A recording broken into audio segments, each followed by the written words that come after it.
Blog Talk Radio. All right, good evening, everyone. I'm your host, Brian Sons. We've got a great show planned for you tonight. I've got my host, Howie Odell. Say hello, Howie. Hey, folks. Good evening. Thanks for tuning in. And we are now live. This is Onyx Paranormal Radio. Tonight we're going to be talking with some good friends of mine. We're going to be talking with Doyle. I hope I say the last name correctly. Hold on. You had me muted, didn't you? Doyle Goss. I sure did. Doyle Goss, Donald Martin, and Becca, I assume Martin as well. They're with Southern Paranormal Investigations. That's a team that is right next door to me. Probably about 30 minutes from where I live. I had the great opportunity to meet Donald and Doyle. Probably a little over a week ago. I sat down and talked to them. Great guys. We had a great time. Really enjoyed what they had to say and the way they approach their investigations and their paranormal side. We're going to bring them on. We're going to talk to them. We're going to find out how they all started, where they plan on going. It should be a good show. We also have psychic medium Tracy Ray. She's going to be calling in, and it's going to be a good show. It's going to be a full show. I'm hoping that everybody has opportunity to get their voices heard without us all fighting to talk over each other. Well, here's the question I have for you. Go ahead, bud. Did you see that that link about 2 weeks ago where down in Mexico they had supposedly gotten their hands on a chupacabra? Did you see that? You mean chupacabra? No, I didn't see it. No, I missed that. Oh, it was interesting, but then again, you know, we're speaking on what we do and what you guys do. I'm working on the link.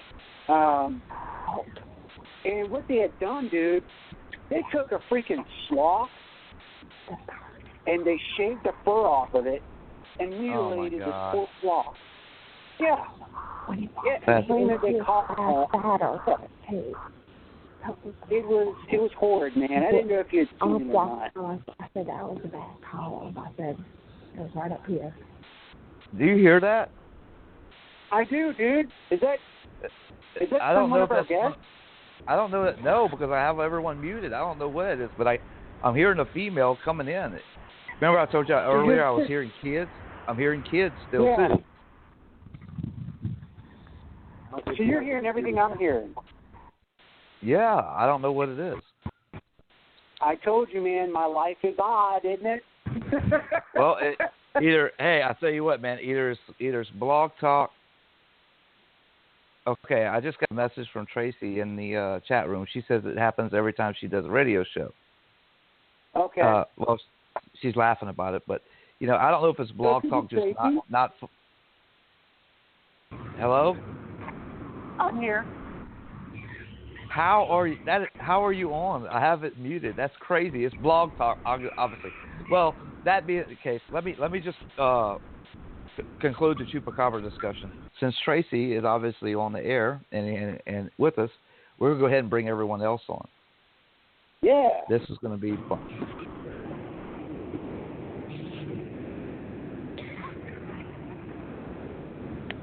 Good evening. Hey guys, you're on the air. Hey, how you doing, Brian? Howie? Hey, man. Welcome. Yeah, thanks for joining us. I really appreciate it. I know it was kind of short notice. You know, we just kind of set this we're up. honored to be here, man. You know.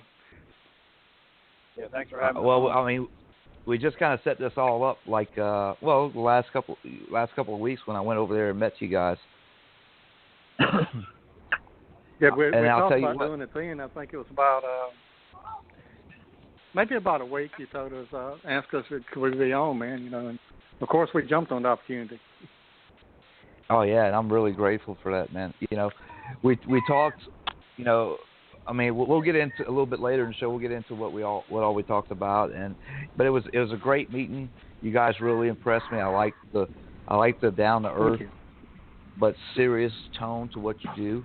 That really impressed me. I mean, I knew then. I'm like, I got to get these guys on. I got to find out more about them. I've got to let, particularly in our area, the listeners in our area know that, hey, these guys, along with myself, these guys are out there.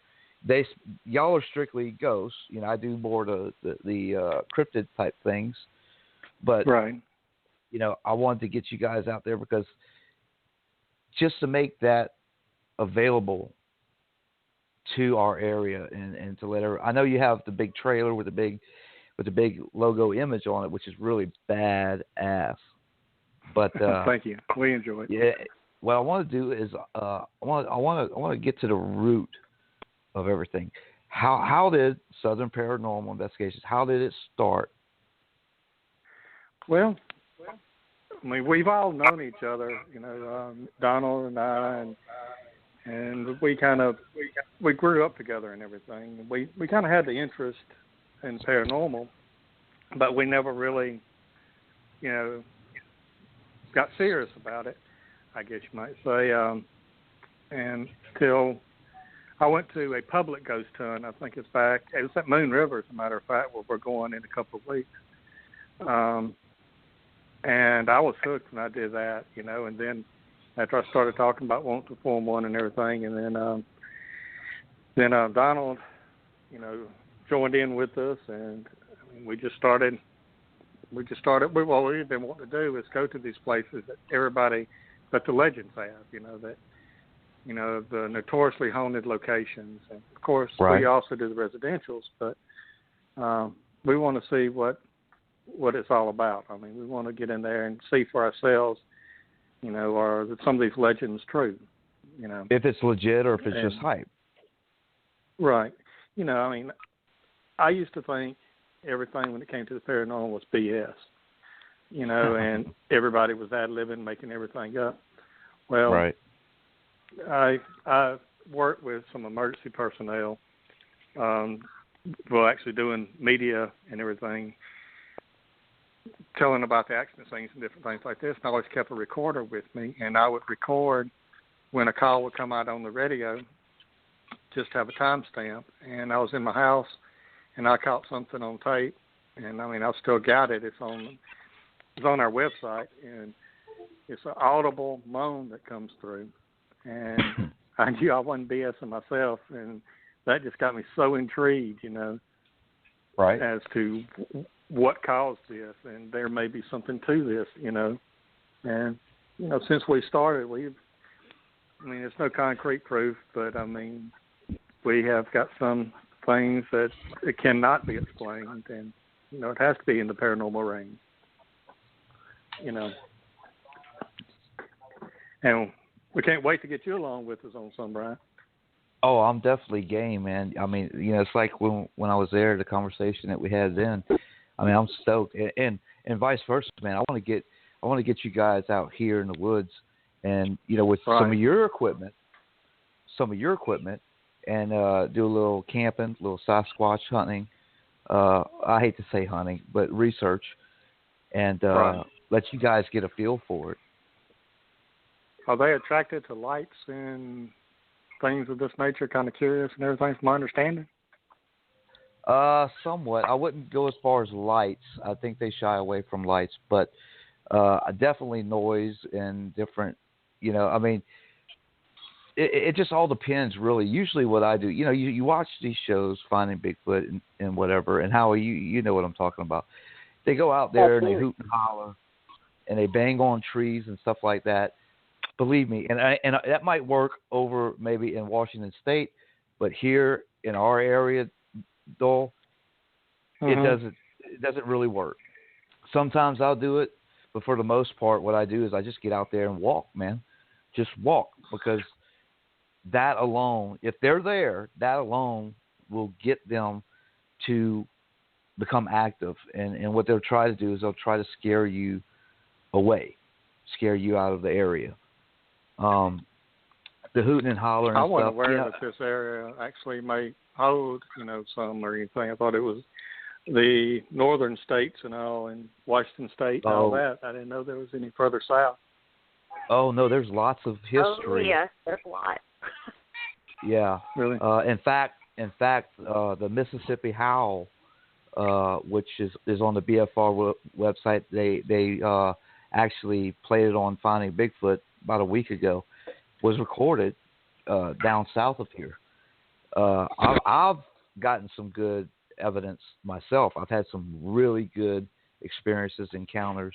They're here. They're out there. But it's like I said, going out there and hollering and hooting and making all this noise. I found out that just from my own experience, I won't get into the whole why and how here, but I found out that those noises are their way of telling each other, hey, there's a human out here. Now, if that's their way of telling each other there's a human out here to keep a low profile, why would I go out there and make that noise so that they would keep a low profile? It's right. It's kind of counterproductive to do that. That's what I found in my excursions and my experiences. But man, I definitely would love to have you guys out there. It's like when we met, we talked about it, and I definitely want to go with you guys on your, some of your investigations as well. But I definitely want to get you guys out there and let you guys see exactly what it is that's going on and what I do. You right. know? Well, it sounds great, and it sounds like a lot of fun too, just to get out there, and who knows what we may be able to come up with, with you on it. It sounds really interesting. Something we've never done, and we're open, to trying new things, as well. Yeah, because I know where I'm at. I don't want to say it on the air, but I know where I'm right. at. I know where I do my investigations and stuff at. So the area. It's perfect for doing right. I know, what I'm doing. the general area, yes. And there's also several. I know of 5 Civil War era cemeteries just in the middle of the woods. And some of these are so old they don't even have tombstones; they just have rocks for headstones. Oh, awesome! Yeah, awesome. Yeah, that would definitely be something we'd like to go see. And is it on private land or? No, man, no. I don't want to give away too much as far as the, but no, it's not on private land. Because the last thing we want is some yahoos going out there and screwing up in investigations or research. Right. But well, we'll have to get together off air and set something up on that. I know also of I found this last time I was camping. I was out doing some Bigfoot research. I found this. I posted pictures of it. I don't know if you saw it or not. It was a single grave with a cross headstone, and very near to it was all these bones. It was like an old desk or shelf or whatever, and there was just different bones, skeletons, skulls even, in that desk, like a display case out in the middle of the woods in a grave, And I found out that was pretty, I found that pretty creepy. So I did a little digging and come to find out there was a guy who pretty much, took his own life out there. Wow. Yeah, and the location of it, if I take you to it and show it, the location of it is what really is just, supposedly this guy lived out there. And had a camper or something like that, and just living out in the middle of the woods. How long ago has that been? I want to say about 4 years. Excuse me. Oh. I don't know. I'll have to look at I know on the headstone it has it, but I'll have to look closer at it. We've got some of the best researchers, man, that there is, and we may see if she can dig anything up on it, so to speak. Oh yeah, definitely. I mean, they can get with me, in private, and we can talk more about the location and whatever, and do a little digging. I know that a long, long time ago, there was settlements back here, and now it's just, it's just woods. It's been overtaken, and well, the story of what it is and how.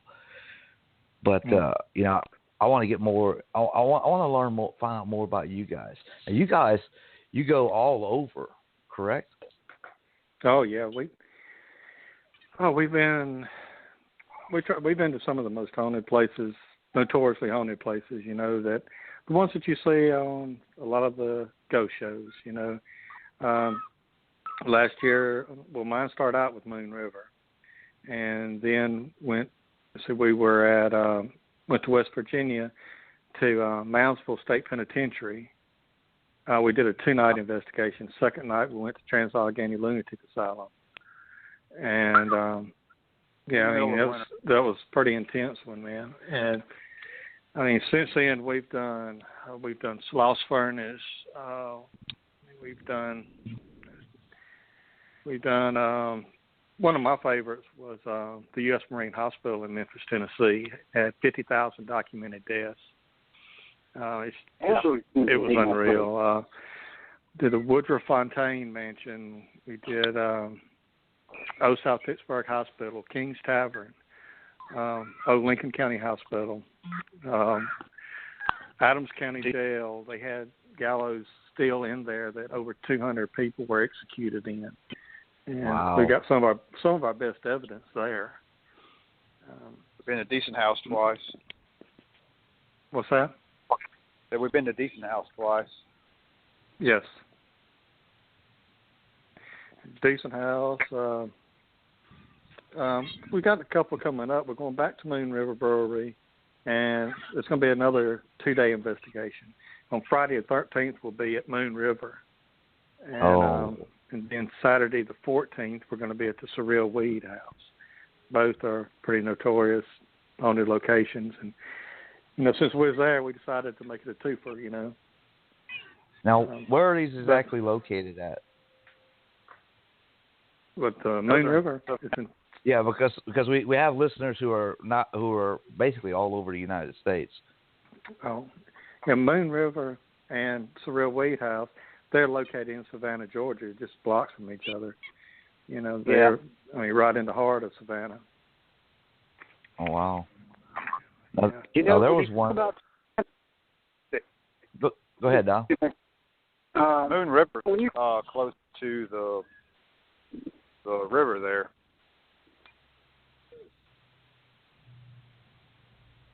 Someone was trying to interject something, but they were kind of breaking up. Howie, is that you? Yeah, that was probably me. I have a great love affair with Savannah. So the question is, while y'all were down there, did you get an opportunity to go to some of the locations, and do you feel drawn to Savannah?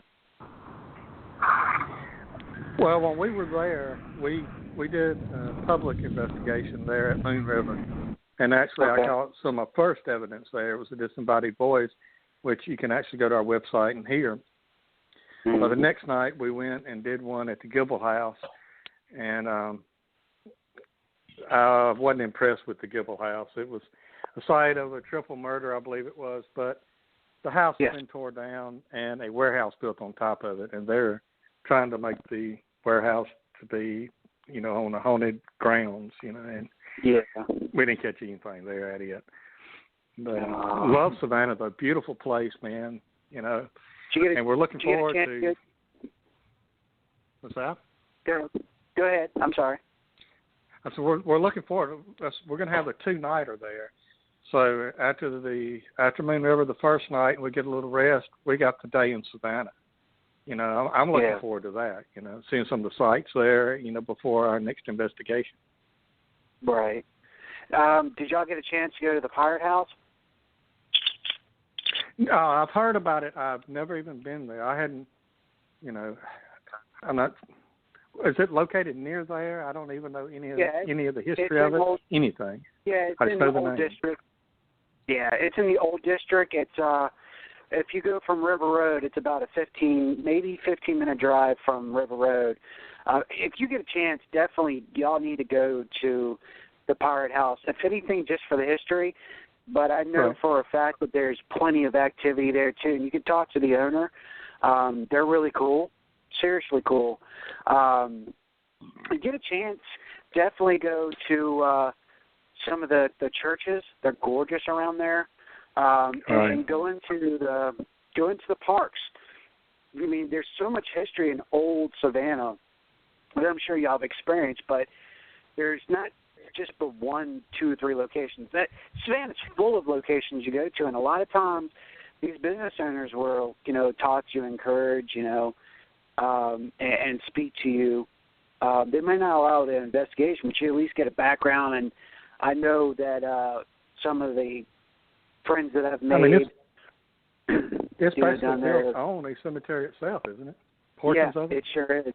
Yep, it sure is. And I tell you what, a good group to get in touch with about that is Savannah Paranormal. They're great guys and girls, and they will give you a good location where to go to and speak with you and, hook up if you want. But yeah, definitely hook up with some of the groups that are there. Savannah Paranormal, and I think it's Savannah Spirit Seekers. Don't quote me on that, but I think that's the other group. But they're both excellent groups, and they'll give you leads out left and right. So yeah, touch base with them. But if you get a chance, definitely get out there. Yeah, we're looking forward to it, man. I mean, it's like I said, it's a couple of weeks to it, and we'll be there. Another thing too, I was going to tell y'all, we do these things live, so y'all can come even watch us. We do these, man. We're on Periscope. We've started doing all our investigations, totally live. You can come on there and interact with us, Yeah. Talk to us as we do our investigations. That's awesome. We have followers from all around the world that come on and join in on the investigation. Our website, you can go to it and check us out on it too. Is southernparanormalms.com, and it's got links to our Twitter page and our Facebook page as well.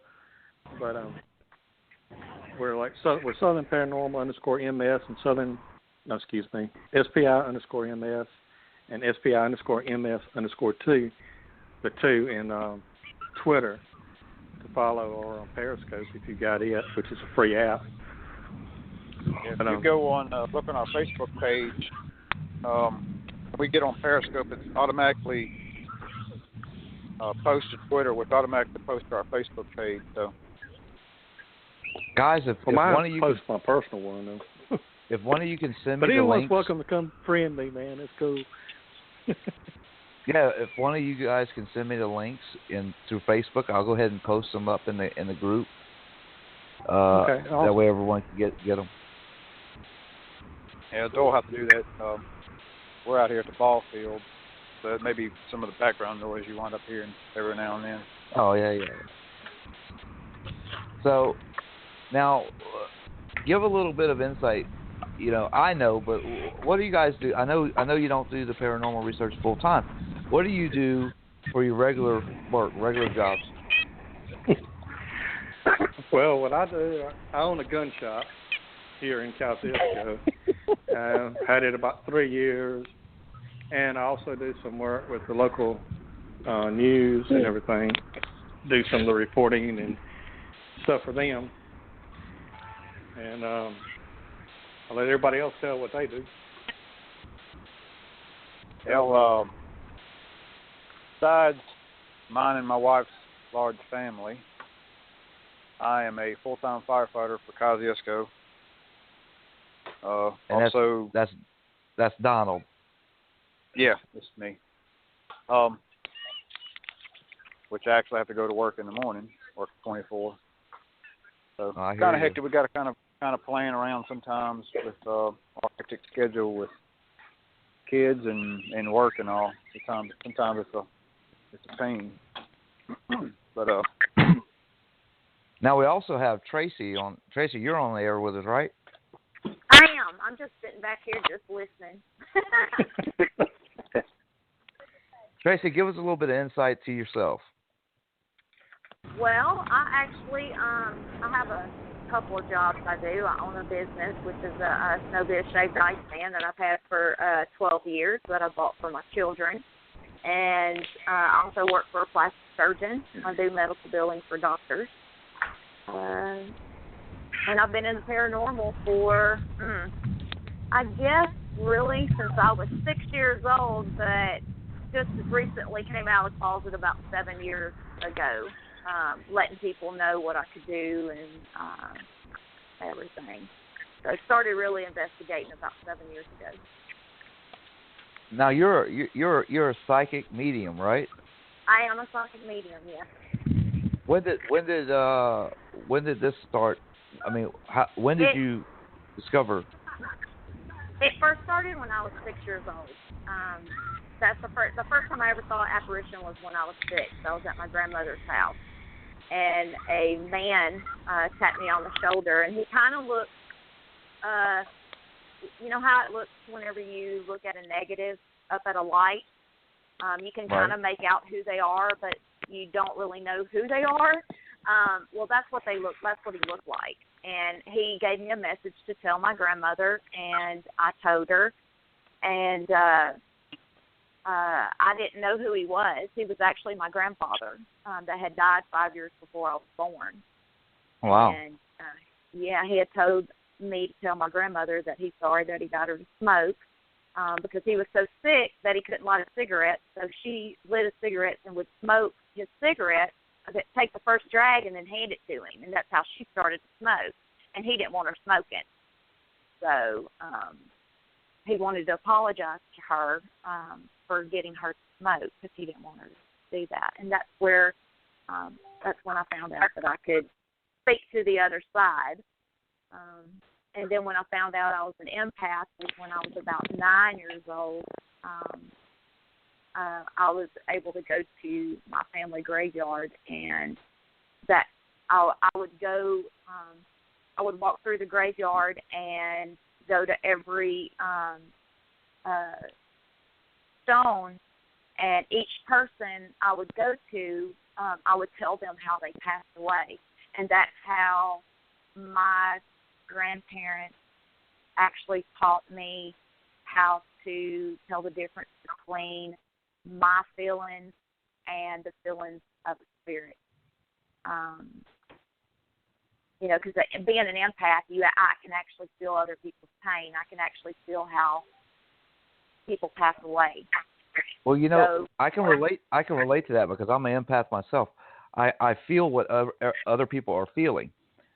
It's not to the level of that you are. I say that I don't have, but I went on a paranormal investigation with you guys know Chris Melanson with Paranormal Society in New Orleans. I went on an investigation with them. Oh yeah. And while I was there, Doyle, I think I mentioned this to you. I was following something around the room, and the guy, one of Chris's investigators, was behind me with a K2 meter, and everywhere I'd go, I'd tell him, "No, it's here it is here," and then it would move, and everywhere I'd go, he'd be right behind me, and that K2 meter would go off everywhere I told him. I could feel it. Right. And it kind of freaked me out, to be honest with you, because I didn't know. That's the first time I'm like, I didn't know I could do that. You're never prepared, I guarantee you, for anything like that. But that's pretty wild, man. Were y'all at a location in Louisiana, or? Yeah, it was down in New Orleans. It was down in New Orleans. I had Chris on the show a couple of weeks ago, right, Howard? We had Chris on. Yeah. Uh-huh. And we were talking about it then. It was wild to see, and for me, I was kind of in disbelief. I'm like, how am I doing this? You know what I'm saying, Tracy? I'm like, this has never happened to me before. Of course, I've never been up until that point in time, never been in a really fully haunted location. Right. And I'm not like you. I don't see spirits or knock on wood yet anyway. But the whole empath side of it, I can totally understand and relate to. Yeah, and you know, it's probably I used to think it was a curse because it's one of the worst, I think, abilities you can have. Because it does drain me. It does make me ill, quite a bit. Honestly. Now, Tracy, is that the energy that does that to you? It's not so-called just the energy. I mean, everything. I guess you could say that. I guess you could say it's the energy.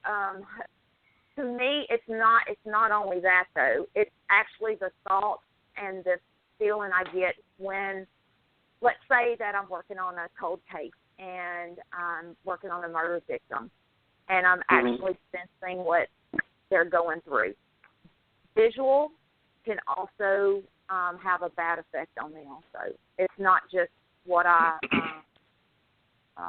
am feeling through the energy.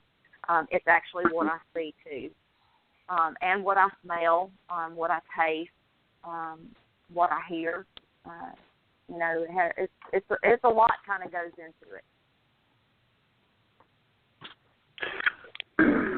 And Tracy just went with us on the one at Decent House, and it's pretty amazing to watch her work. I tell you, she picked up on a lot of things. And when I'm not drained, I'm pretty good. But when I'm drained, or when if I've been sick for the last 3 days, so I apologize for if I'm kind of cutting it a little short with some of my things that I'm talking about. But yeah, I mean, when I'm not sick, I'm pretty on. And we'll definitely, Tracy, I definitely want to. I'm not running you off at all. I want you to stay on, but I definitely want to get you in the future on a show. Sure. You know, just you, and maybe have you do some readings and stuff. We can't do it tonight because we have a full. Yeah, that's one thing I need to know ahead of time if you're wanting me to do readings, because I have to meditate and do my thing beforehand. Because I do have my little rules that I do before. Yeah, I've done tons of radio shows, so I'm definitely not a rookie when it comes in that department. but that's what I just want to have fun, because it seems like she has all 4 hypersensitivity, so I'd love to speak with her one night. I do, yeah. That's incredible. Pretty much the triple threat, yeah. Mm-hmm. That's the question I was going to ask is how Tracy fit into this other paranormal investigation group and team. Yeah. Well, I actually met Doyle at Moon River. The time that he was, the first time he was there, and the first time I was even got to investigate there. And then we ended up doing an event with Doyle at his gun shop. So, and then Doyle's asked me to come along at the Decent House and several other locations. So I kind of just, you know, as long as I'm available, I'm game, you know, to go to any location. It kind of takes wherever they need me. Yeah, it kind of takes investigation to another level. I mean, we can investigate. Well, she can do a walkthrough of the location, just like we did at Decent House. She did a walkthrough. Me and her did. But you can also see this online. We document everything we do, and we post all our videos online. And she'd pick up in certain rooms, and then later we'd go and we would work off of the things that she picked up on to see if that may help create more activity there, you know. Like in the Decent House. I'm sorry, go ahead. No, I'm sorry. I didn't mean to cut you off. Go ahead. Well, in the Decent House, she picked up Amos Deason. There was actually 2 Amoses in the location, which I didn't know anything about. And on the way there, she kept talking about 2 Amoses, and she was confused. And you know, it's things like that it's pretty amazing, you know.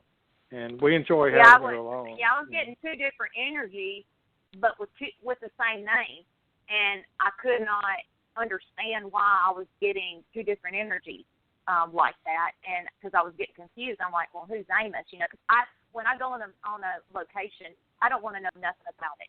I don't want to read Right. about it. I don't want anybody to explain anything because the only thing that I have is validation. And validation is the only thing that keeps me going about what I can do. And I do it for myself. I'm not trying to prove that I can do anything to anybody else but other than me. So, right. you know, when I'm correct with me, then I'm good with me, okay? So I was getting these Amoses, and I asked him when we were heading there, and he's like, I don't know, you know. I'm like, well, okay, great, you know. But then later on, I talked to one of the, I can't remember her name. Was it Lacey? Lacey, yes, Lacey. And she told me that there was 2 Amoses. It was the Amos that actually owned the house, and then the Amos that did get murdered. So then that actually made me understand why I was getting these 2 different energies and why I was feeling things for these 2 different Amoses, you know. And so then it started making sense. So then I could actually, you know, understand a little bit more what I was getting at the time. Wow. You know, that's got me thinking, you know, Doyle, how you're aware of this. You know, there's a lot of people who try to associate Sasquatch with having psychic abilities or mystical powers. Oh, you know. Well, I do have a story about Bigfoot if you would like to hear it, because I'm all about the FRO, and I know Fofo and all them. I was actually on the Finding Bigfoot on the first episode. I mean, on the first season, last episode when they were at Ice Pizza. But I know all them guys. But anyway, when I was 9 years old, I lived in Minden, Louisiana, and I lived down in the swamp. And me and my brother. Is that where you're originally from? Yes, that's where I'm originally from. I'm from Morgan City, Louisiana myself. Oh, Morgan City. Okay, yeah, I know where that is. Yeah. So, but anyway, we usually ride 4-wheelers every day after school. Well, I didn't have no homework, so I went ahead and hopped on the 4-wheeler, and I all butt in the back, you know. I told my brother, I said, hey, catch up with me later. I think I'm like 11. Yeah, I was 11. I've gone about a mile down the road, and I was heading close to where the slough was, and there used to be an old house built back there, and there was an old water well that was standing. Well, when I got around the curve, I smelled something that was horrible, and I was thinking, man, that smells like a boar, because I knew what a hog smelled like. And I was thinking, oh, what does that smell? Well, I slowed down, and when I hit that curve and I saw that well, there was something hairy there. I'm like, oh, my gosh. I'm like, there's a hog there. So I stopped. When I stopped, this thing stood up. And let me tell you, eye to eye. And it was about 6 foot tall. It had big brown eyes. And it was so emotional. And when I talk about Bigfoot, I mean, I almost want to cry when I talk about him. Because what I was feeling through, you know, me being an empath, I mean, I can't even relate to y'all what I felt. I can try, but I know I'm not going to do a good job at it. But I could actually feel the sadness in his face, and it was like he was trying to talk to me telepathically. And he would look at me, and then I would get this feeling, and I would tilt my head, and it would tilt his head, and then all of a sudden I heard my brother fixing to ride up, and I'm like, oh crap, I know he's going to run away, because my heart started jumping real fast, because I was actually feeling what he was feeling, like he was getting scared, and I was trying to tell him, don't run. Well, by the time my brother got there, he had already ran off. Well, here I am, 11 years old, and this was back in the 70s, okay? The Patterson film was just coming out, like the Patterson film hadn't even went out yet on TV. You know, back then we only got 36 to 12, you know. So about, 6 months later, the show came on TV, and I told my daddy, I said, Daddy, we have one of those back there in the woods. He goes, Tracy Lynn, don't lie like that. I'm not lying. I've seen him. You know, everybody I told me I was lying. Told me I never saw anything. But I did. You know, and one of my friends, that I grew up with, he's the one that actually got into BFRO real big, and he's the one that actually introduced me to Bobo and all of them, and that's how I actually got to go to Oregon and do the Bigfoot thing over there. So it was pretty exciting, but I've been a Bigfoot fan ever since I was 11. Been hunting since I was 11. Every day I went there, every day after school to see if I could see him again, and I never saw another one since then. That's the only one I've ever seen since. That's kind of where I was kind of going with it. I think, I'm sure you heard at the beginning of the show, I talked to Doyle, and I want to get them out there with me doing it. I would love to get you out there just to put all that to the test, the whole, Bigfoot with mystical powers and stuff like that. Yeah, I'd love to get you out there.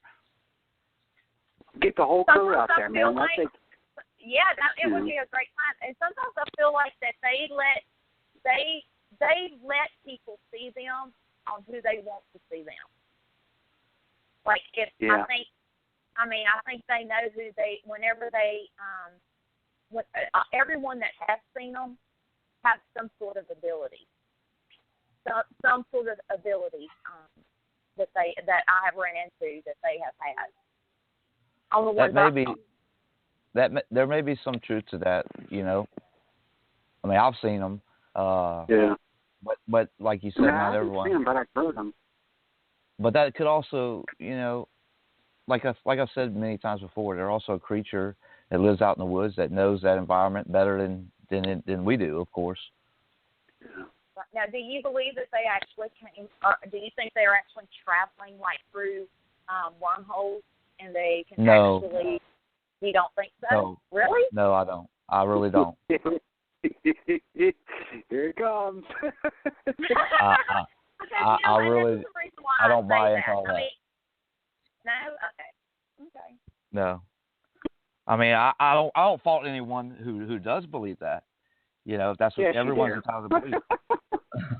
Well, how do you think paranormal activity exists? I mean, it has to. How do you think paranormal, activity exists? When we're seeing an actual paranormal event, it has to be coming through. It has to manifest through something. So it has to manifest a wormhole. Why couldn't a Bigfoot travel through one? Because a Bigfoot is a living, breathing being, whereas in the paranormal world, that's more spirit. I'm trying not to go there. Come on, let's go there. We're there. Let's do it. Let's bring everybody in. We want to hear what y'all think about this. But you know what, Tracy? I do. I love to talk about things that's not really too clear out there because, it could go either way. And I'm sure Yeah. You know what though? Here's the thing. There are no experts when it comes to Sasquatch. Just like there's really no experts when it comes to, ghosts and spirits. Yeah. So I can't sit here and say yes. I really can't. I really can't sit here and say yes or no. I can tell you what I believe, but as far as like hard factual, yes, they come from another planet, or yes, they jump through portals. They have pet pupped dragons. I can't say I can't say yes or no to that. But I know from what I've seen and what I've experienced, I'm leaning more towards their hominid relic, if you will, and maybe everything that we know about Neanderthals is completely wrong. Maybe they didn't go extinct. Maybe they didn't go extinct. Maybe they just found great ways to hide. I don't know, really. Right. And anybody. You take such a look at things. That's what makes it that much more intense. I love the way you look at it because you look at it from a completely different view than most. But you know me. I'm coming from tracing the other guy's side. The experience of the frequency and energies and understanding, utilizing, if you will, quantum physics, there's always a possibility of that link that that was brought up as far as portals and stuff. On a common sense level, this is the way I look at it. No other creature on this planet can cloak. No other creature on this planet can go through portals and so that we know of. Oh, that's true. But I'm kind of leaning more towards, if you understand what I'm saying. Yeah, I totally understand. Yeah. I'm kind of leaning more towards if it looks like poop and smells like poop, then it has to be poop. That's caca, by the way. if there's no other creature on the planet that can do that, why would I associate that with Sasquatch? Why? Because he's able to disappear in the woods. Hey, right. I think I just associate it with different views because I'm not really quite sure how. Because I hunt.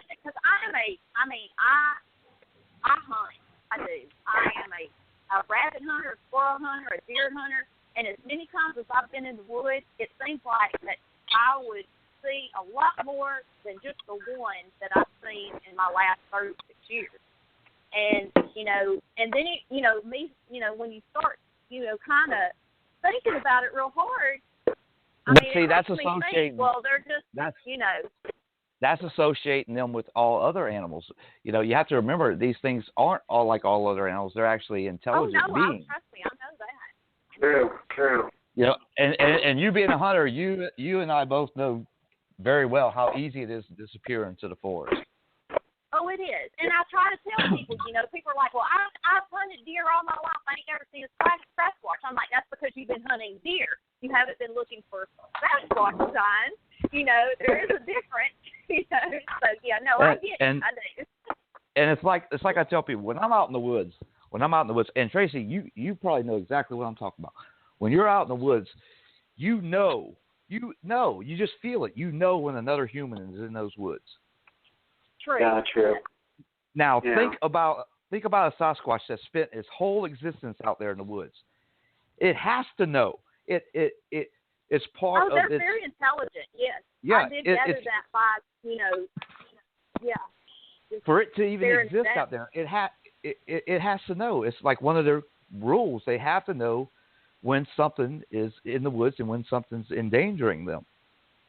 Well, think about bears and deers. They can smell us. So why couldn't they? They can sense us highly. They don't have to use, they use the natural stuff. We, to them, probably smell like a big pile of shit. I'm just saying. Well, true. They probably smell, yeah, exactly, yeah. But, it always boggles me that I never understood why it didn't get up and leave. Why did it show itself to me? Why did I get to see it? And, I even asked, other people that I've talked to, and they've even asked themselves, that question. Why do some get to see them and some don't? I can tell you that, in my experience, it is possible to actually sneak up on them. Me and a teammate, we did. And this thing roared at us. We never saw it. It was at night. But this thing roared at us. And it was when we started stepping on real crunchy leaves. We went from grass bed, very silent, to real crunchy leaves. And the minute we stepped on that, we spooked it, and this thing roared at us. I've had where they're pretty much all around me, slamming logs to the ground, shaking trees, all at night. Wood knocking, things like that. But I think in certain cases, certain instances, there's a message. There's a message there. I think there's a message that they're trying to portray to us when they do allow us to see them. What it is, I don't know. I wish I had been older whenever that experience came. I guess I kind of relate it like when people ask me if I can read everybody. Well, I can't, and I can't give everybody a message. And I guess, I don't know. Maybe they can't show themselves to everybody. I don't know. And we've completely. I do think about it a lot, though. we've completely gone off track, of course. But the basis to all this was I would love to get you out there, and of course we could debate this all night. It'd be fun. It'd be a lot of fun. But I'd love to get all of you guys. Howie, even you, man. Yeah, I think they would enjoy it. I would love to get you guys out there, in the field, out in the woods, and just, whether you have Bigfoot activity or not, this is what I tell everyone, at least you're out there having fun, camping, walking these dirt gravel roads, through the middle of the woods. You're having fun. Hey, I grew up in the country, so sounds like it'd be a lot of fun. I hear you. Yeah, it's it's like I told you guys when I met you. There's plenty of places I know where we could set up a base camp, if you will, and go out from there. And what I love about the area that I go in, I can go to one of these Civil War cemeteries that I mentioned to you guys, and do some ghost hunting and do listen for Sasquatch stuff at the same time.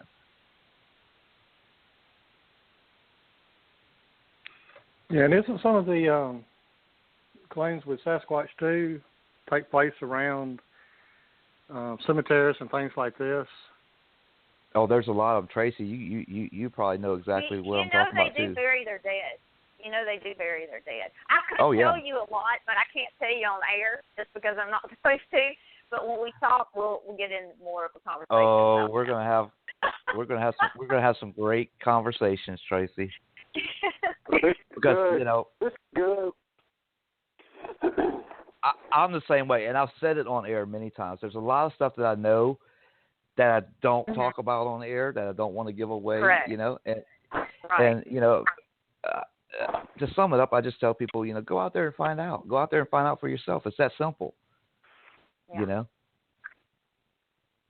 Go out there at night, and people are like, oh, Bigfoot, blah, blah, blah. I don't believe Bigfoot. Well, come out in the woods with me. I think a lot more people are more afraid of ghost hunting than they are Bigfoot hunting. I think a lot of people are more about going out there to Bigfoot hunt than they are about. I'll be honest with you. I am too. Because a Bigfoot is not going to attach itself to me and follow me home and disrupt my whole household. You know what I'm saying, Doyle? Yeah, but Doyle knows exactly what you're talking about. It's a physical being, too. You piss something off that big, man, you don't want to be around. Yeah, but you know what? I'll tell you what. If they were as violent as some of these movies want to portray them as, we wouldn't be able to go out. We wouldn't be able to go. Tracy, you wouldn't be able to go out hunting. We wouldn't be able to go out in the woods. I would be dead right now because this thing roared at me from about 50 yards away. And I've had the tree shaken, and I've had things thrown at me. I'd be dead if they were, the Jason Voorhees of the cryptid world.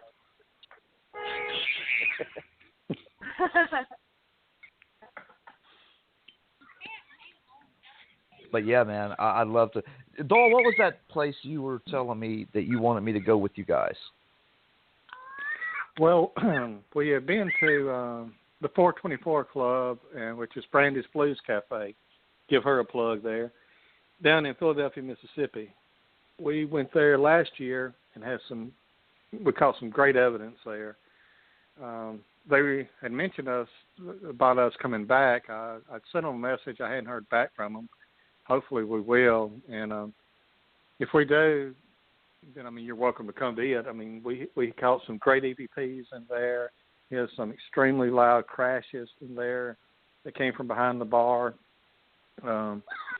It's a bar and grill type thing, kind of like a bed and breakfast, Hard Rock Cafe type feel to it. And it's more like they got bands that play there. They have bands and stuff that they bring in and play periodically. But it's real good food, real good place. Kind of getting into the paranormal stuff side of it. We went over there, and the story was it was this guy that was executed in an electric chair right in the middle of the street back behind the place. What's the name? Grady? James Grady? Or? Yeah, James Grady. he was executed right there in the middle of the street. The only execution in Philadelphia, Mississippi. Wow. We've got some pretty good evidence there. A lot of EVPs. Of course, when we go, they have the whole place shut down, right? Yeah. We had it shut down that night. They were open up until like 12, and after 12, we started an investigation and all. Me and another guy, William Crosby, he goes with us sometimes. We were walking in front of the bar and heading towards the kitchen. Of course, it was me, William. The owner was over in the corner, and then Darren. Sometimes he was over in there with us, and anyway, me and William were walking towards the kitchen to do an EVP session in there. We got about halfway in between, and we heard this loud crash, like somebody had knocked some tables and stuff over. So we stopped and walked back over, and it's like, we asked Darren. Darren was on the other side of the building over on the stage. And he said he heard it too. He said it sounded like it came from the bar. So we looked around and didn't find anything. Nothing was knocked over. We couldn't find any explanation to why, we had the loud crash. What was strange about that too, right before that, we did an EVP session on the second level, and William said that it sounded like footsteps on the bottom floor. So I went and sat on the bottom of the steps down there, and I saw what seemed to be a shadow out of the corner of my eye in that same location. This was about maybe 30, 45 minutes earlier, I believe. And I went over and looked, and of course, there was nothing, but it was the same area the crash came from, right after that, which was kind of odd. Yeah, I'd forgotten about that. Yeah. I was actually upstairs one time, and I remember where Doyle and them were. They were somewhere else, possibly in the kitchen. I was the only one upstairs, and this was kind of later in the morning. And it's kind of in the area where they had the cook had actually seen an apparition go up the stairs, because it had 3 sets of stairs, it had one center and then 2 on each side. And I was up there doing this EVP session by myself, and I was probably about 5 feet from the back wall. And I basically said, for somebody here, can you make your presence known? And right immediately after that, I heard this knock on the wall. And right by you. Yeah, it was right by me, and it was one of those instances where your instinct kicks in where, like, I'm fixing to leave, but it's like, no. I had to calm myself down for just a split second there to try to get more response out of it. But, yeah, that was Brandy's is probably one of my favorite places that we've been. That got the most publicity of anything, evidence. Too. Yeah. We hit WTOK TV, Breezy News, Kicks 96 News. It was picked up by the Clarion Ledger and by USA Today. It's pretty wild. It was, but we'd love to go back. If we do, and if we get back in, you're welcome to come to it. You're welcome to come to any of them, Brian. Pretty close to us. Yeah, I remember, when we met and everything, I kind of got that impression from you guys, and it's very, very much appreciated. Yeah, it's an open invitation. Anything you want to go to, right? Just holler. I meant to stop by, Doyle. I meant to stop by today. I couldn't. I was short on time. My boss had me run to the other store and do some things over there, and then he's like, "Hurry up back." So, but stop by anytime, definitely. Man. You know where the place is. Oh yeah. Yeah, I definitely, especially when I'm not crunched for time. Right now we have 2 work vehicles, and right now one of them is in North Carolina. So we have just the 1 work vehicle. So it's kind of like hurry back because we need the vehicle for other things. So. Well, after if we can get in Brandy's, we're hoping to do that in June. July will be the next one, if not, and it's going to be. Tracy's joining us. It's going to be on her birthday, July 9th. We're going to be at Itican Hall in Franklin, Tennessee. No, Kentucky, excuse me. So, and I believe... Huh? I said, you just like keep on going to Tennessee, don't you? I guess, yeah, we got a bunch in Tennessee. Well, we call it some of our best evidence in Tennessee at Old South Pittsburgh Hospital, which we'll be going back there pretty soon. Old South is good. Speaking of which, what kind of evidence have you brought out of Old South? Old South, there was a couple. Well, there's a few things in Old South. When we started it off, we started off on the 3rd floor, and they've got a lot of toys laying around up there. One is a Buzz Lightyear that someone had brought up there with those little toys, and it had been standing there all night. And even while we was doing our setup and everything like that, and our base readings and all, and then we went to room 308, which was supposedly one of the most notorious places in there. And as soon as we started our EVP session, we heard a crash out in the hallway, and the Buzz Lightyear toy had fell over and was going off, and everything. And we've got that on. We had a camera on it, actually, one of our cameras from our trailer that was pointed right toward it when it went off, and you can just about see the legs move right before it falls. And no one was around it, and like I said, we was around it, for hours beforehand, sitting up, walking up beside it. Other things were, we was in the basement. We had the Ovulus with us. I know that's controversial with a lot of folks, but it has 2 dialects on it, male and female. And it was the same male tone throughout the whole night on the words it was, saying and everything. Right. And then at one point on one word, the dialect changed. It went to a raspy, gravelly voice and drugged the word out.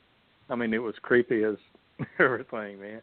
And we were in the basement at the time where the janitor supposedly committed suicide. And we had other light flashes and everything else. We had cameras go out on us. They were on 2 separate channels, from our command unit. And, things like this. We're going back just because of what we experienced there. We had to rebook it. Okay, so you brought up a good point. I heard you say command module. So y'all, I take it you have a base that's outside the containment area that y'all base your operations out of. Is that correct? Right. We have a 14-foot trailer. It was custom built. We ordered it, to our specs and everything. Right. It's affectionately known as Shadow. And we have full electronics set up in this thing. We have a 16-camera system, full night vision. We have some cameras that are full spectrum. We have I think it's 48-inch or something. Sure, if it's 48 or 50, big screen in it. We have remote audio. It's 48? Yeah, I think it's 48. Flat screen. And then we have a 4-channel remote audio that we can run these into 4 separate rooms, and we can monitor in real time any real-time EVPs inside Shadow at any given moment. We can pull up at any location, plug into any 110 outlet. We don't even have to have that. We've got a generator that we can run, and power the whole unit. And what we like about it is it's self-contained. You just pull out, all the cameras, set them up. And a lot of times we go in, do a partial investigation, and then pull out. And there's no contamination with any kind of central, command set up inside. There's no contamination. We can monitor everything from outside. Okay, so you feel the same way then, that when you're taking more electronics into a location, you're actually contaminating your evidence. Right. Is that right? Where you rather keep all your stuff outside that containment area? Exactly. Because, any kind of central unit, you're going to have a lot of chaos, people talking, that can be picked up as EVPs in another room or something. You know, I mean, there's Right. no way to keep totally quiet if you're in a location, you know, if you're right inside the actual place that you're investigating. Well, that's similar somebody, to, you know, sorry, go ahead. whenever you're investigating outside, you know, you're going to get a lot of bugs, get noises, things like that. It's real tricky. Right. Yeah, we've done, you know, some investigations out in, I think it was I don't know how many graveyards we've done. I know we did one graveyard here that we caught some pretty good evidence at. But yes, you do have, I mean, you've got a lot of contamination from the environment, you know, when you ain't got four walls to contain it. Yeah, we went to Sloss last year, and oh gosh, all the audio that we had from there was pretty much contaminated. It was right by a major highway, and I mean, there's not to mention the people that sparked up on the bridge there, hooping and hollering and throwing bottles. But yeah, it's very noisy. We pretty much didn't get any audio from the place because it was so contaminated. You couldn't, you know, decipher anything out of there. Right. But I think one of our, in my opinion, Donald may have a different one, but some of the best evidence that we've captured was at the Old Adams County Jail in Natchez, Mississippi. We did King's Tavern there. I've always wanted to go there. Great place. We didn't catch anything. Nothing. Really? But you know, spirits don't perform on command. You know, they're not. That's right. They're not that's a right. tap dance crew or something. You know. It's Right. That the same don't mean as, the place is not haunted. It just it's means the same that they didn't like us, I guess. Yeah, it's the same with Sasquatch. And just because you're at one particular point in the woods doesn't mean that Sasquatch is on your timetable. Right. Exactly. Yeah. But while we were there, well, I think we got that's one reason why to bring different people, because, you know, spirits react to, you know, different people just like we do a living, you know. True. You know, there's some people you meet and you're like, you really don't want to associate with them, you know. Well, spirits are the same way. Oh, they were once living people too, you know. Yeah, but let me tell you something. Doyle, I'm going to get a little sentimental here. You know, when I met you guys made me feel really, really welcome. And I got to say, Doyle, you have to be the coolest person I've ever met. Didn't he though? I mean, he is so laid back and he's just cool to be around. Well, I appreciate that. Other folks may argue that point, but you know, with our group that we have, you know, everybody's pretty much laid back, and when we go on investigations, I mean, the trip out there is just as much fun as the actual investigation. Exactly. You know, we like to have a good time, and you know, we kind of rag each other sometimes, but you know, it's all in fun. And you know, when it comes time, to get serious with stuff, we do, and you know, and you got to have fun with what you're doing. If you're not, then you know, why are you doing it? Yeah. Donald, you're into martial arts and stuff, right? Yeah, I've been in the martial arts since I was 10. Yeah, man. 40, you come squatching 44 with us. now. Hey, you need to come out squatching with us, man. You could be our bodyguard. I ain't fighting a Sasquatch. I hear you. At any rate, you go for the knees. I hear you. In case if you can't walk. You know, when we met, when we talked, I remember I told Doyle that when I go out there, I'm not armed. I carry a very long knife, but that's about it, you know. And Doyle's like, well, I'm going to bring my gun. I'm like, well, you know what? I can't tell anyone how to protect themselves. You know, I'm not going to say no, you can't, because that's your life. You know, that's your own safety. You know.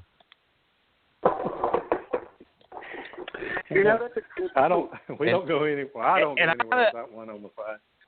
I kind of expected Doyle to. I mean, he owns a gun shop. You know, I was like, that's kind of like, that's like common sense, common knowledge there. Yeah, he's going to definitely have a gun on him. He's got at least one on him all the time. Probably two. Oh yeah, I saw that. Well, I got a question now that you brought that up, and Brian kind of intrigued that on me. So I'm like, oh, this is a good one. All right, so we're talking about a little bit of the squash, a little bit of the paranormal, a little bit of the spiritual, if you will. I want to take a point, and I want to get everybody's point of view on this. Let's take two instances. You're going into the woods, you're going to do your squash hunting, and you're carrying a weapon. Reverse this. You're going into a active location with equipment and maybe spiritual items. From both ends, do you feel that those entities, I'm going to use that for the wide spectrum, if you will, are going to pick that up? And do you think they're going to react worse or better knowing that you're coming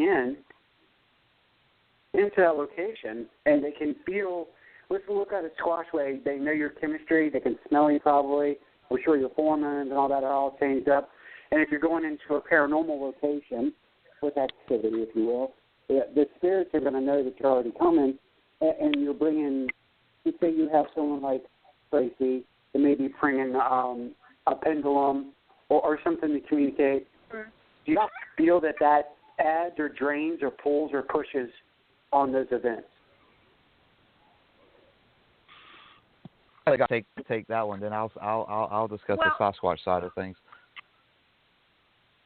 I know spiritual-wise, when we go into a location with any form of equipment, I mean, I have, I know that it can scare away some of the entities, but some are more than welcome to communicate.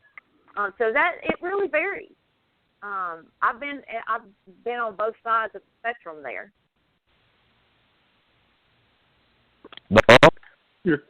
You're talking about objects taken in, or? Well, I mean, yeah. Let's talk about even trigger items. I mean, if you're bringing something into that's what I guess I'm asking. Is that what you're saying? Yeah. Or a lot of folks, when it comes to the paranormal too, they also bring items to protect themselves with. A lot of people anoint themselves with oils and different things like this. To hopefully not bring anything home, prayers and things like this to protect themselves. So I didn't know if you were referring to trigger objects, which there's no doubt trigger objects can add to an investigation. Mm-hmm. If you go into a location and you have to admit, every paranormal group's going to go in, they're going to ask the same questions over and over and over. Right. They get tired of hearing these things, I'm sure. Wouldn't you? Yeah. So, it's like if something's there that they saw in life that they related to, this is out of the norm. So, why wouldn't that trigger a little more activity? Just my thoughts on it. But. Well, yeah, if I'm understanding Howie correctly, and correct me if I'm wrong, Howie, but I think what he's getting at is when, okay, say you're a spirit, okay, and you're used to haunting this location, and certain items in the location, okay, mm-hmm. this here has been here for ages. Now, when an investigator goes into that environment, they're bringing up all this equipment, and do you think, like, I know it belongs here, that doesn't belong here. Do you think that might inhibit activity? Exactly. It can. Well, I think it can. It can bring out curiosity. I've seen you it think? work. I've seen it. Yeah, I've seen it benefit, and I've seen it not.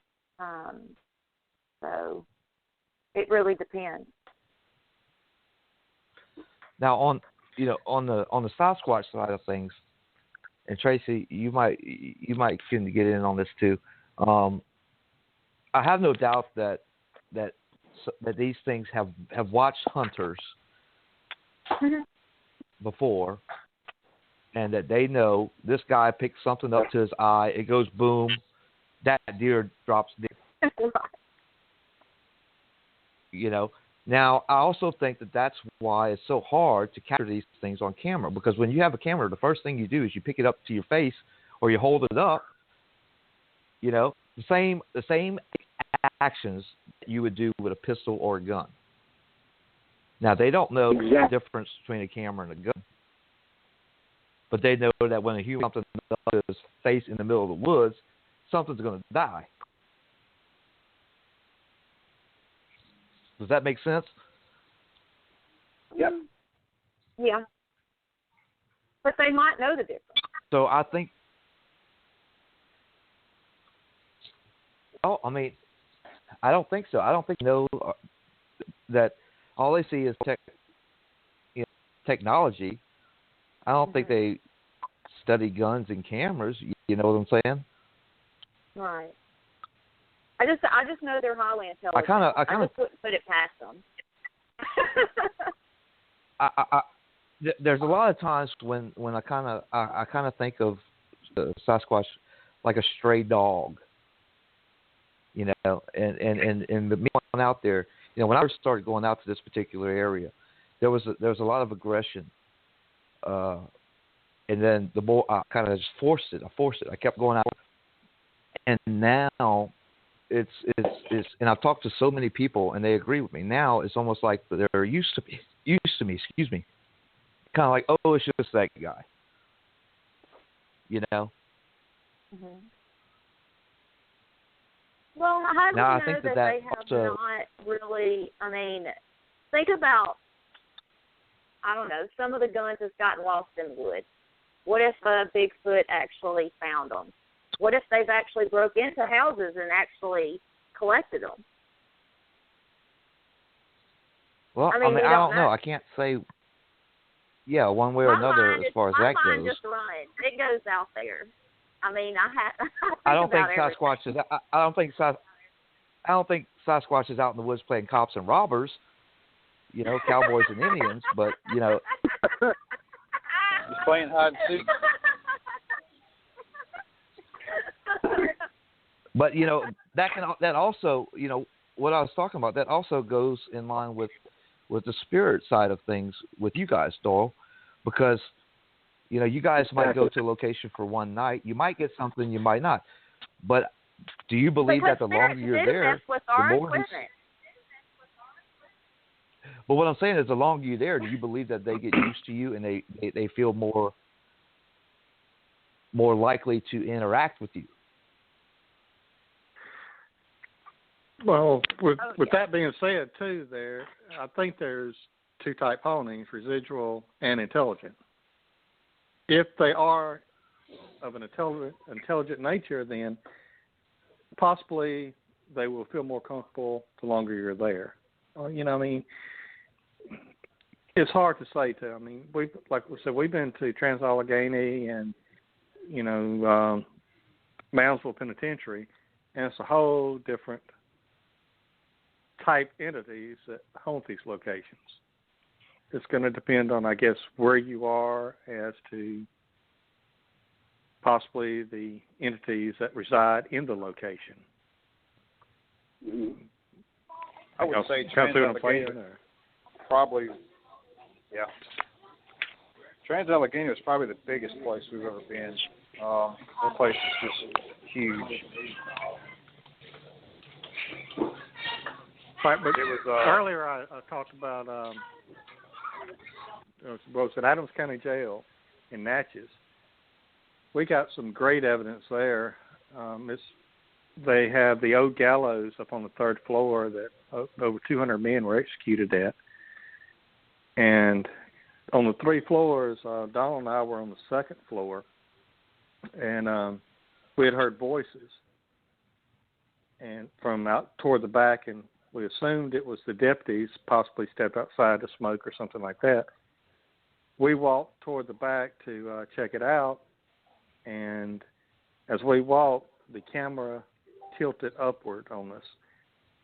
And this was a camera that it's no wires attached to it that can be pulled. It's on solid concrete, and it's also front heavy, so if the tripod was loose, it would fall forward and not tilt up, we've got things like that. We've had light anomalies that Donald had one that shot from his back at one time, and it was some wild things that we caught in that location.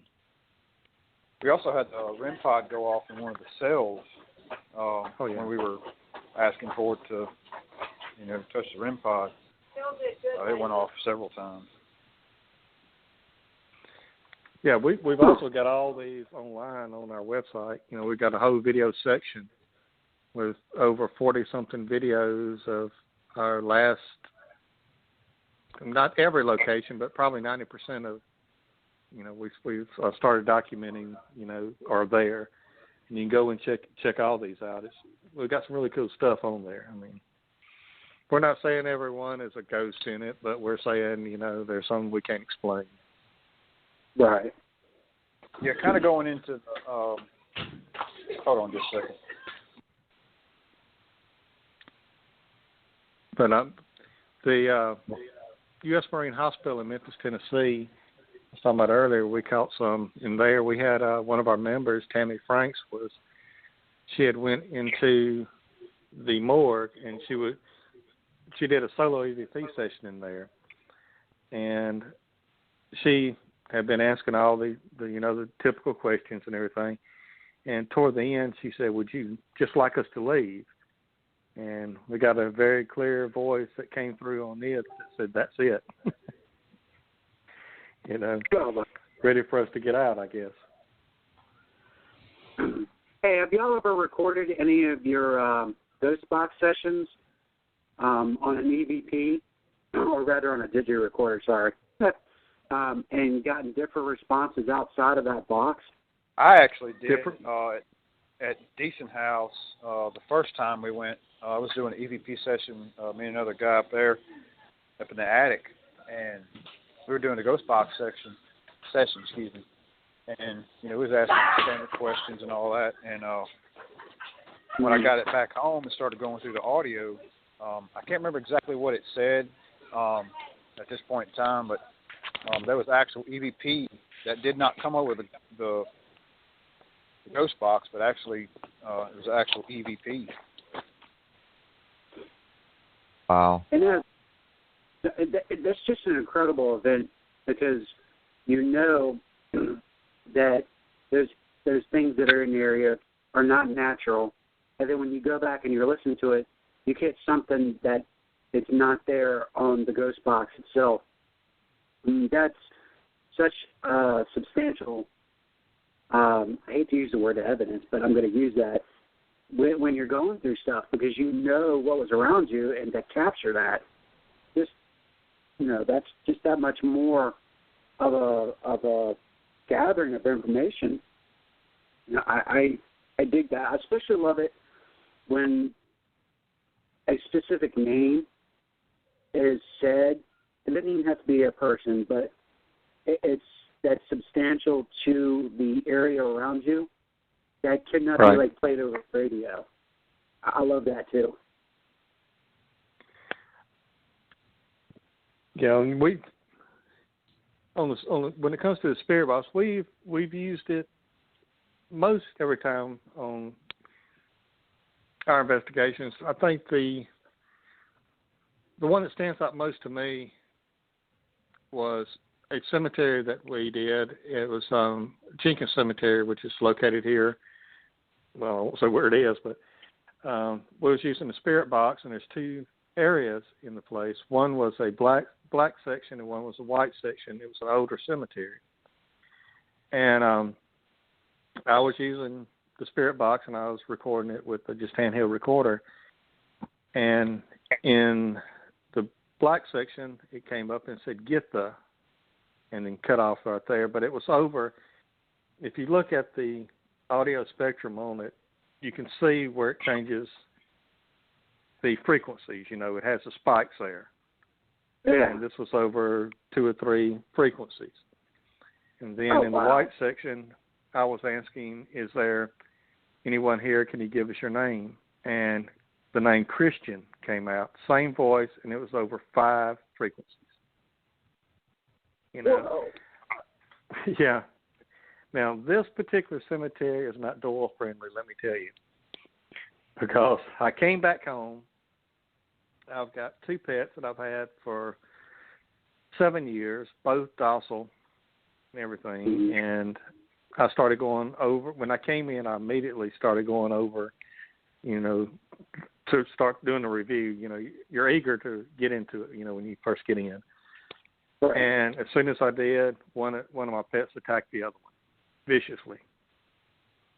And so much, in fact, I had to separate them for a couple of days, and nothing, no matter what I did, it was still the same. Took the pet to the vet, and they ended up putting it on, did all the blood work, everything else, perfectly fine, ended up putting it on Prozac. So for almost a year, I had to give, you know, my pets here Prozac to, I'm not sure, calm them down or whatever. But after a while, everything finally wore off. I don't know if it was an attachment brought back or what from that, you know, area. Not one I really want to go back to, though. Right. And I think that's the one thing about cemeteries that bothers me. The people take for granted the possibility of actually getting a more aggressive attachment, and people don't realize that because the way or the location where it's at, people think cemeteries, oh, go in and I'm going to investigate or have fun or do your ghost hunting, whatever you do, and think it's going to be okay. And people need to take a little bit of a thought when they're doing these and going into cemeteries because of the situation you're putting yourself in. Right. And we also had, when we were there, we were walking out of the cemetery, and there were 2 amber lights did almost like a circular motion and then went toward the black section of the cemetery. You know, I saw that. The other person with me did not see it. But the third person had went down the road. There was no cell phone service there, and they got a cell phone call. And when she came back, she said, I thought y'all walked to, you know, the black section because I saw your flashlight go up that way. And we didn't have a flashlight on us, you know. So she saw exactly the same thing that I saw, you know, but kind of gives it a little more validation, I guess. Yeah, absolutely. I mean, I think that's what it's all about, is grabbing that validation and getting multiple sites, multiple people seeing the same thing. You can't get any better than that. Right. Exactly. You know, the Donald, did you make it back? Yeah, sorry, I was leaving the ball field now. What is yeah, what's your favorite place and the best evidence that we got, probably? Thomas House. Me and you went to. Yeah, that was my first investigation. Kind of give it a little background with myself. You know, I've always been interested in the paranormal, even when I was a little kid and all. You know, kind of, I guess one of my bucket list things was, you know, I want to go into a haunted location and actually experience something. Doyle had a couple tickets to Thomas House and invited me to go, so we went up there. It was about a 9-hour drive. We spent the day up there, the night there. They had a public hunt going on. We went, and everybody was downstairs. When we first got there, we got settled in and everything, and did a small EVP session there in our room, which was actually across the hall from, I think her name was Lily. Supposed to be a little girl's ghost that resides in the place. Mm-hmm. And we were across the hall from her actual room. We did an EVP session there. And we decided we was going to leave the audio recorder sitting on the bed when we left. So we started out. Everybody else was downstairs getting ready for the evening meal, and before we started doing the hunt. So we put the recorder down and basically said, all right, we're going to head out now. And you can hear some kind of EVP. We couldn't make it out, actually, what it said. And we went out, locked the door. Well, actually, the door locked on its own. It's an old building. Got a lot of history with the occult and witchcraft and just a bunch of crazy stuff going on in that place over the years. But anyway, we went downstairs and enjoyed, sat with everybody else and was eating and talking, and we did our investigation, that weekend. On the way home, we hooked up the audio recorder to the radio in my car, and we listened to the recording all the way home. And about 20 minutes after we left out of that room, there was an EVP. No, I take it back. It was 20 minutes after we left the room to go downstairs, and you heard this loud bang noise. It sounded like somebody had opened the drawer. There was a nightstand between the beds. It sounded like somebody had opened the drawer and shut it back. Slammed it back, yeah. Yeah, everybody was downstairs. I mean, the door was locked. Nobody had went in. I mean, you would even heard it if they come in. I mean, them audio recorders pick up. We've done the residentials where they picked up grasshoppers outside. Yeah, but one of the EVPs sounded like it called us either Earhart or something like that. I believe that was in the room there. Yeah, that was in the room. And then there was one more about 3 o'clock in the morning. Remember that one? Yeah, tell them about that one. That was kind of funny. Yeah, we was with the person that set up the public hunt, and it's about 3 o'clock in the morning or 4 o'clock, whatever it was, when the hunt was over. And we were walking upstairs with him, and he was talking. I mean, he's a salesman, man. I mean, he was talking from the time we started on the stairs to the time we got to the top of the stairs, and we went our separate ways at the top of the stairs, and we had our recorders and everything set up kind of to the corner of it, and you hear him stop talking, you hear him go to his room, you hear him start talking again, and then there was a Class A EVP that, came on and said, quiet, just almost yelling it, just quiet, He was probably tired of hearing the voices. Tired of listening to everybody talking until late at night here, I guess. Hey, have y'all ever? Go ahead. Have y'all ever tested the line theory? Have y'all ever tried that? And did y'all get any good responses out of that? The line theory? Yeah, line. It's when you either write down questions for an EVP session, or you consciously think about the questions and see if you get a response. Never have. I mean, I've seen others that have tried that, mentally thought something, and seen if they could get any kind of response that's that away. Yeah. Personally, I've never tried it. I don't know about anybody else in any, their sessions. If Tracy may have, or Donald, or anything, but I haven't. No, I haven't tried it.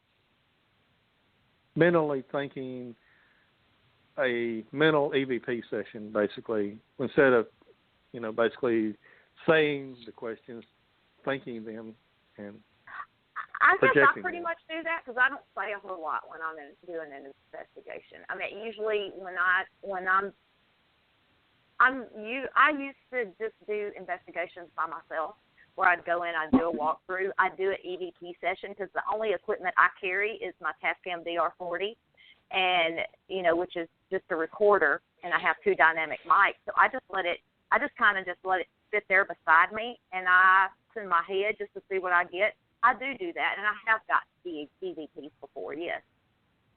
Yeah.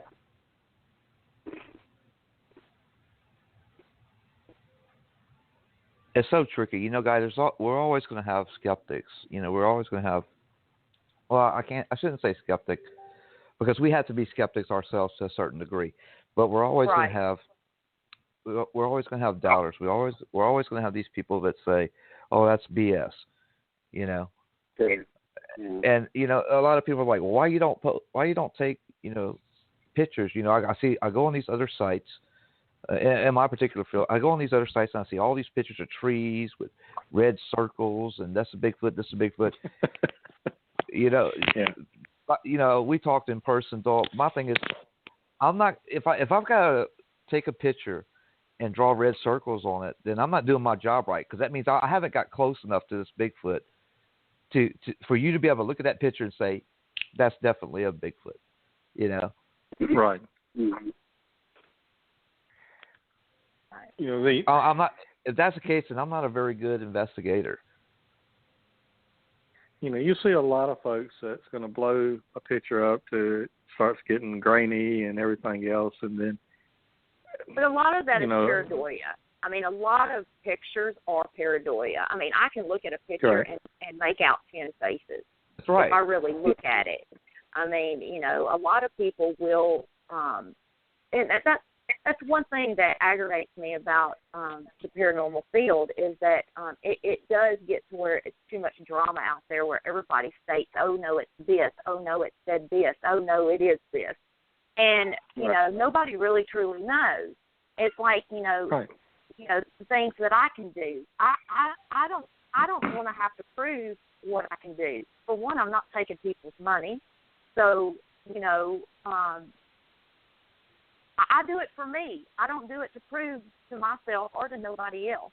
I'm doing it strictly for me and for my knowledge, and if it helps other people in the long run, I'm glad for that. I mean, I do try and, educate other psychic mediums that want to come out and, learn about their abilities, but I'm not going to go up to people and say, hey, you have an ability, this is what you need to do, like, hey, this is what I see in the picture, so you need to believe it. Exactly. Some people do that. Some people do that. And they get offensive if you don't see it. Well, I think there's a lot, there's a lot of evidence online and everywhere else that, claiming this or that, and it's left up to the individual person who's viewing. And I'm not going to say that, yeah, there is something there, or no, there isn't nothing there, because I wasn't there at their location. Just like they can do the same thing with us. They can do the same thing with us, well, they weren't at the location. With our team, we try to debunk every single thing that we get. Any way possible that this could be something other than paranormal. Let it be we see a light, a reflection. I'll take, for instance, the Adams County Jail. We were downstairs, and we're on the first level, and we were in a side room right outside the first cells, and we're sitting there, videoing, doing EVP session and all that, and Doyle said he saw this light kind of go across the wall and by the steps that were up there. So we started trying to investigate it right then.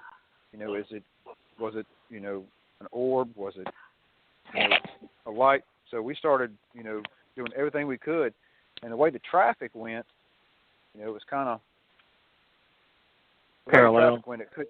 It was parallel to it. So we were, could possibly, the light could shine directly into the window, and hit against the wall. So we, taking flashlights and hitting windows and hitting pictures on the wall, and we wound up recreating what he had seen. So I mean, it's all great and fun, when you find something, but then you try to debunk it, and it's like, oh well, crap. It's kind of like Old South Pittsburgh. We went there and we were told that there's a bathroom light that will come on and off on its own. Yeah. So. And it's in the break room area. They got a break room set up in there where you can kind of go in there and chill out for a minute. Anyway, we were in there, and a couple of people had to go to the restroom while we were there, and they're in there, and the light starts going on and off. So, of course, we get the cameras and all ready, and start doing a little session there, and we're asking questions and trying to get it to turn the light on and off, and it seems to go on and off by command. So, we stayed there a good 30 minutes with that. And, of course, sorry about that. I'm outside. So we're Howie, I told you about that. Stop barking at the neighbors.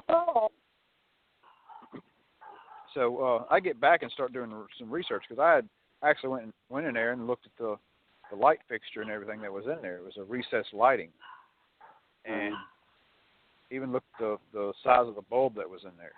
So I got back, that weekend we got back, and I started doing some research on the recessed lighting. I said, because it was kind of I'll say it wasn't the exact same time. It was kind of timing it when it went on and off. It wasn't the exact same time every time, but it was kind of a gray area, like 30 seconds or so. Anyway, I did some research on the recessed lighting stuff, and I found out that the bulb that was in there was too hot for the fixture. It was like a 100-watt bulb or something like that. And did some research on the recessed lighting, and it has a safety mechanism that if it gets too hot, it turns itself off. And then when it cools back off, it would turn itself back on. I mean, of course, it was heartbreaking to tell everybody else, hey, I just debunked the bathroom light fixture. I was like, well, yeah, but crap. it's best to be truthful about it, though, and that's what Especially when we're there talking to a bub for 30 minutes. Yeah.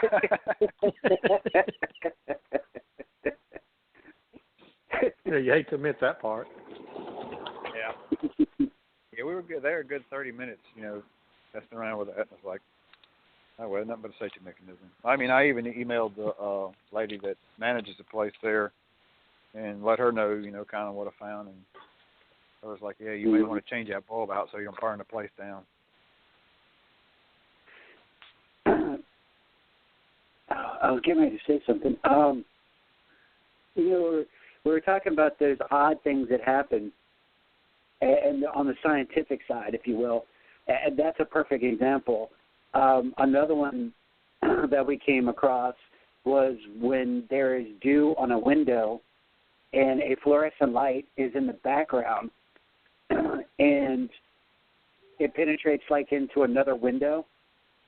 Did you know it actually creates an image through that window on the next window? Really? Oh, is that something like the Pepper's Ghost, or? Yeah, exactly. We came across it last year at our training location in Powhatan, Virginia, and we're like, oh my God, are we seeing what we think? But then we came across and did exactly that, tried to debunk and all that. Come to find out, you had a storm door in front of another door, in front of the main door. The main door, again, had its piece of glass, but there was humidity between the storm door and the front door. So what it was doing was capturing an image of one of the investigators on the front porch, projecting it into the door. It was incredible. That's, as much as you want to go, oh, look what we got, you didn't get anything. It's scientifically proven that you didn't capture anything. And that's, I think, personally, to me, that's just as fun as getting evidence, because you're finding reasons why. Exactly. Yeah, I mean, and if you've ever experienced Pepper's Ghost, man, it is pretty wild. I mean, it is a human figure out there. I mean, we've never seen it, firsthand or anything, but I've seen videos and everything that showed it, and it can be realistic as everything. Oh, it's to the point of how they would say they described if a full-bodied apparition was attempting to fully manifest the mist version. That's exactly what you're seeing. You're seeing that pigment through them, where you see everything behind them, but there's that fully fledged figure that's there with detail, and yeah, if somebody captured that on camera, I mean, that would be a good one to go, I don't know. And that was another perfect example of getting evidence that you can use for the future to go, no, comparatively speaking, look at this. I don't believe it's that because we have found this evidence on this location. Mm-hmm. What's y'all's thoughts on like some of the locations and like limestone that it's built on, or water that can be a paranormal battery, so to speak. You know, when we went to South Pittsburgh, it's built on limestone with an underground spring through it. You know, and in my opinion, you know, our thoughts are that, you know, both are conductors for the paranormal. Right. I didn't know if y'all might have experienced anything like it or not. I did some research on the moving water as being a conductor for paranormal stuff, and y'all need to look into that. It's very interesting about the movement of water, and it has to deal with like even after rainstorms and stuff like that. You know, why is sometimes people say, you know, a thunderstorm can, you know, bring about, you know, energy and all that. Do some research on that, on the ions. I mean, the scientific stuff on the ions and neutrons and protons and all, how they cancel each other out and what's left, you know, with the static and stuff. It's pretty interesting. That's kind of like the water, the copper water bowl filled with water and spun. It kind of turns it into a water generator. Say that again. I must have missed what you said.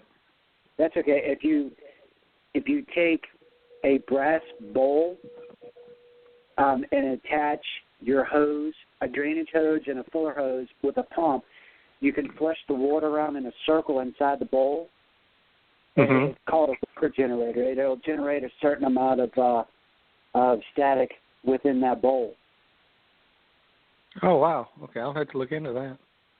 I've been tempted to see about getting a Jacob's ladder and taking with us on some. Yeah. Because I want to see what it's like to stimulate that room to its possible peak and see what kind of response you get. And I'm sure with the Jacob's ladder, it's dangerous in itself to use one. Right. But I think that if they feed off any kind of electrical energy or anything like that, I mean, that would give them the best possible energy to draw from, I would think. Right. You know. And, you know, you can run your own test and you get your own responses from that. You know, we don't have to listen to what other people's theories are. We have our own theories, and when we build off our own, we're able to communicate better to other teams. Right. I mean, and certain things may work better for certain groups than other groups. You know, I mean, I mean, we've all heard, you know, that, you know, they draw from batteries. You know, we've all had batteries drain on us and different things like this. But, you know, I mean, who knows if it could be from batteries from one group, or it could be actually taking energy from the person themselves in another group. I mean, you know, or the location. I mean, there's so many variables when it comes to the paranormal. You know, I mean, that look at the possibility there's no that there's really one good way to investigate. Right, exactly. If you find your the whole battery issue, the whole battery issue, you know, of draining, you know, camera batteries and computer batteries and, you know, batteries in your devices, you know, I took that kind of theory and made this device, and basically it's just a project box with a digital meter in it hooked up to a rechargeable battery that I got out of an old tablet that was no good anymore. Anyway, I fixed it all up, and basically I think it runs on like 5 volts, and it's rechargeable, so I don't never have to worry about 9-volt battery dying or nothing like that. But anyway, I made this, and more or less it's a power source that, you know, if something can take the energy from that battery and use it, then we can actually see it on that digital meter. Hadn't worked yet, but still hoping. You know, I got it set up with that digital meter. If we can get it to do it on command, you know, that'd be some good evidence to get. Yeah.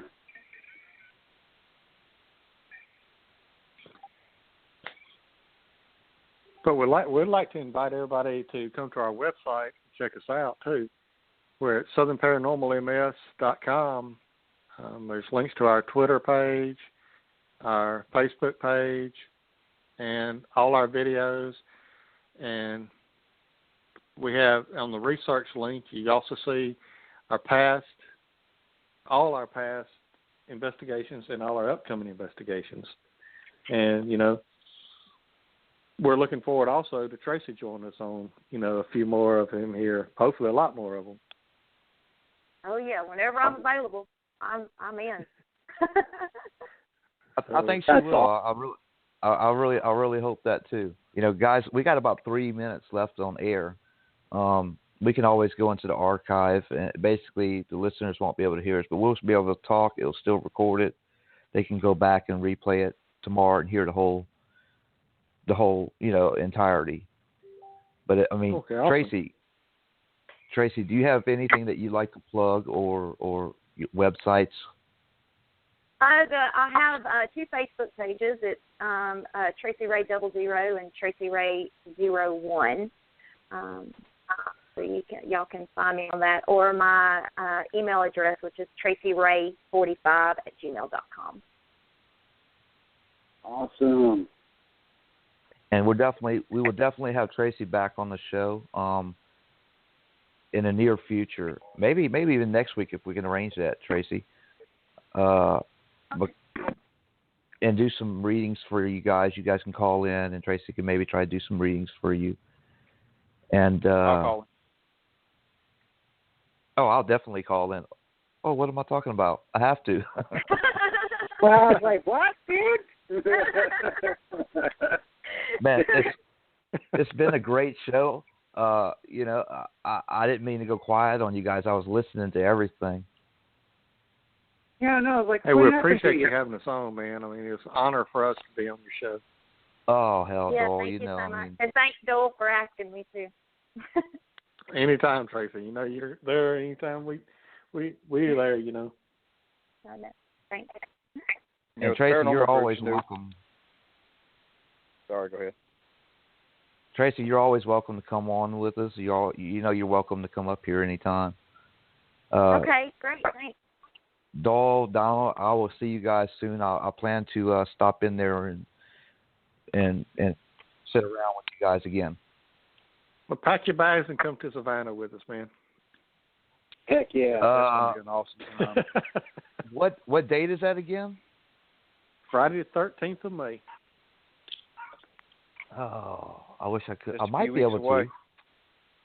to. I might we're be be there. Come to the Arctican House July 9th. Yeah, that too. I might be able to. We're going to be in We're Savannah. camping. How long will we be gone? It'll be 2 nights.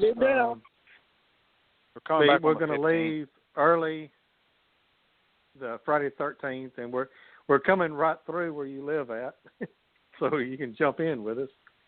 And I think I will. I really think I will. Awesome, man. I mean, and we're coming.